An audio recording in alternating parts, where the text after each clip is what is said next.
충격적인 결과입니다. 다들 SBS 뉴스 보셨나요? 관련된 자료들과 영상들을 서치하다 보니 다행히 염색 샴푸 또는 갈변 샴푸 이런 홈케어 제품도 있더라고요. 그래서 미국에서 쓰는 프로페셔널 제품들과는 무관한 내용인가 하고 저희 샵에 있는 염색약들의 전성분표를 하나하나 살펴봤는데요. 충격적인 결과입니다. 이걸 어쩌죠? 국내 점유율 1, 2위 하는 그런 큰 대기업이에요. 얼마 전에 SBS 뉴스 다들 보셨나요? 제 직업이 아무래도 미용사다 보니까 굉장히 긴장하고 그 뉴스를 살피고 그 후에 관련된 사항들에 대해서 좀 조사를 해봤는데요. 이것저것 서치를 하고 처음에 알아볼 때 단계만 해도 샴푸를 하면서 염색이 된다는 모다모다 샴푸 같은 그런 제품들 위주로 나오더라고요. 이게 엄청 유행이긴 하죠. 대부분 이런 염색 샴푸 또는 뭐 올리브영이나 이런 곳에서 파는 홈케어 제품, 홈케어 염색약들 거의 그런 거에 대한 내용들이더라고요. 저는 그래서 처음에는 약간 다행이다라는 그런 생각을 하게 되었는데요. 그래도 혹시 모르는 마음에 저희 샵에 있는 프로페셔널 제품, 미용실에서 쓰는 제품들이죠. 그 염색약들의 뒤에 성분표를 하나하나 좀 체크를 해봤어요. 다행히 제가 샵에서 쓰고 있는 그 브랜드들에는 그 성분이 표시가 되어 있지 않더라고요. 그래서 안심하게 되었고, 제가 쓰고 있지 않는 다른 브랜드들, 그 브랜드들은 어떨까 하는 그런 마음에 하나하나 제가 체크를 좀 해봤거든요. 이걸 어쩌죠? 있더라고요.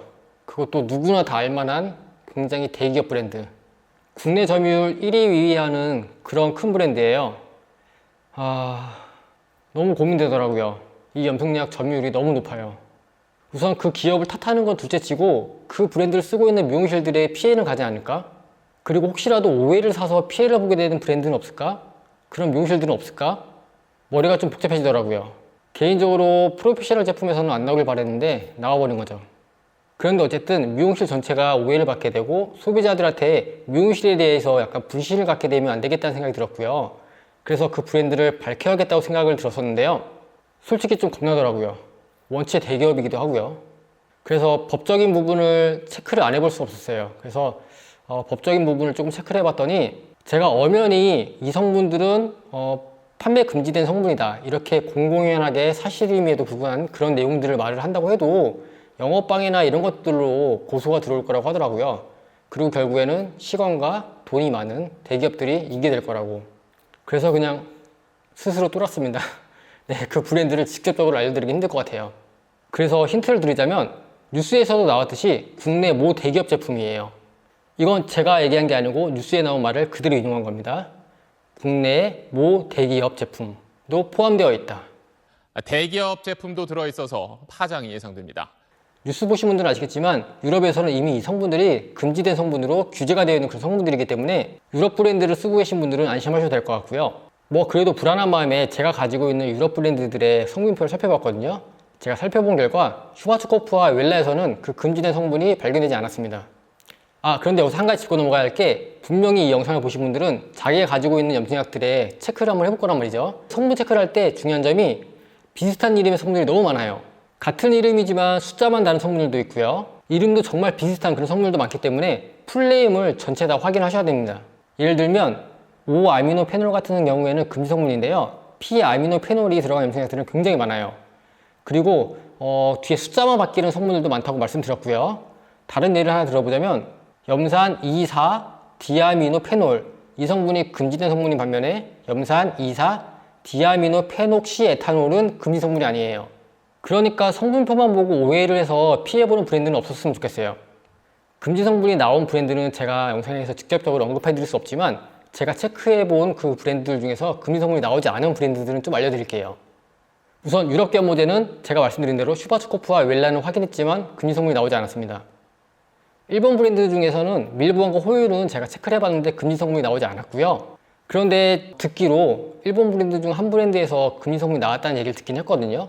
하지만 이 부분은 제가 직접 체크한 게 아니기 때문에 이 부분은 조금 더 제가 조사 한번 해보도록 할게요.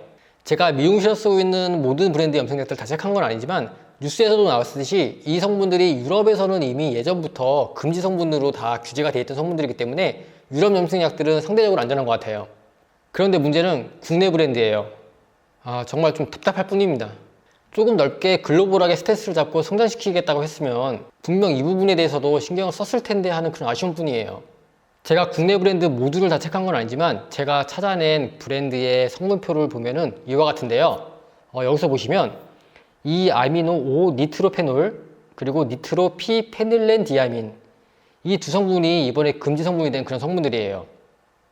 그런데 여기서 또 하나 짚고 넘어갈 점은, 지금 나온 이 성분들은 예전에는 식약법에 걸리지 않았던 성분들인데 이번에 추가로 식약법에서 금지시킨 그런 성분들이라는 거는 감안해야 될 것 같습니다. 그런데 이것도 좀 그런 게, 이미 유럽에서는 이 성분들을 유전 독성 물질로 금지시켰던 성분이고 염색약을 제조하는 그것도 굉장히 큰 대기업이라고 한다면 이걸 모르고 있지는 않았을 거란 말이죠. 조금 더 글로벌하게 시야를 좀 넓혀서 미리 대비를 했으면 얼마나 좋았을까 하는 그런 아쉬움이에요. 하지만 뭐 어쨌든 미리 대비를 하지 못했다고 하더라도 이렇게 일이 벌어진 이상 앞으로의 좀 발빠른 대처가 필요하지 않을까 싶네요. 자, 어쨌든 이번 사태의 시발점은 샴푸만 해도 염색이 된다는 그 염색 샴푸들에 있는데요. 제가 이번 사태에 관련된 영상들과 뉴스들을 계속 찾아보면서 한 가지 좀 걱정이 드는, 우려가 되는 그런 부분이 하나 있어요. 이 성분들을 가지고 있는 제품들은 식약처에서 6개월 이내에 제품 생산을 금지시켰고요. 그 이후로 판매를 2년 동안 유예를 줬는데요. 물론 즉각적으로 판매 금지를 딱 시켜버리는 거는 무리가 있다는 걸 저도 알고 이 부분을 충분히 공감을 합니다. 그런데 이 업체의 대응이 좀 화가 나는 부분이 있어요. 자꾸 미국의 예시를 들면서 이 성분들에 대해서 반박 논리를 만들려고 하는데, 그 논리가 뭐냐면 미국은 이 성분들을 사용해도 된다는 거예요. 유럽 같은 경우에는 사람에게 독성 가능성만 있어도 규제를 하는 반면 미국은 사람에게 직접적인 독성이 확인된 것만 규제를 한다고 해요. 유럽은 화장품 원료 중 1600개 물질을 사용 금지하고 있고 한국은 이 유럽 금지 물질들을 확인하고 있으며 현재는 1200개까지 금지를 하고 있고 점점 늘려서 유럽 수준으로 끌어올린다고 하는데요. 그런데 미국은 9개 뿐입니다. 대신에 미국 제품을 사용해서 사람에게 독성이 나타나면 징벌적 손해배상을 한다고 하는데요. 이게 정말 웃긴 거죠. 화장품을 사용해서 그로 인해 문제가 생겼다고 직접적인 연관성을 증명해낼 수 있는 사람이 얼마나 될까요? 과연 있을까요? 1600개, 1200개, 9개, 이 숫자만 보더라도 미국은 뭔가 잘못되고 있다는 게 분명히 느껴지지 않나요? 상식적으로요. 물론 새로운 성분들이 추가로 금지 대상이 돼서 자신들이 판매하고 있는 제품에 문제가 생기고 이런 것들에 대한 심정은 약간 억울하다고 생각할 수도 있을 것 같아요. 이 부분을 저도 어느 정도 공감은 해요. 하지만 그렇기 때문에 유예기간이라는 걸 주는 거겠죠. 시대의 흐름에 따라 변화하고 적응하고 거기에 맞춰가는 건 당연한 거라고 생각하는데요. 그냥 다른 예를 들어보면 이것도 약간 라떼가 될 수 있는데, 제가 예전에 어렸을 때는 버스 안에서 아저씨들 할아버지들이 담배 피우고 그랬었어요. 지금 생각하면 정말 상상도 안 되는 그런 일이죠. 그리고 불과 얼마 전까지만 하더라도 식당에서, 술집에서, PC방에서 다들 담배 피우고 그랬잖아요. 그런데 지금은 그게 법적으로 다 금지가 되었죠. 그리고 모든 사람들이 그걸 따르는 게 당연한 거고요. 하지만 그렇다고 해서 당신은 예전에 버스에 담배 피던 사람이었고 당신은 뭐 술집에서 담배 피던 사람이라고 뭐라고 나무라진 않잖아요. 저는 마찬가지로 생각합니다. 이 성분들이 예전에 들어갔던 성분들이라고 해서 그 브랜드나 그 회사를 욕하지는 않았으면 좋겠어요.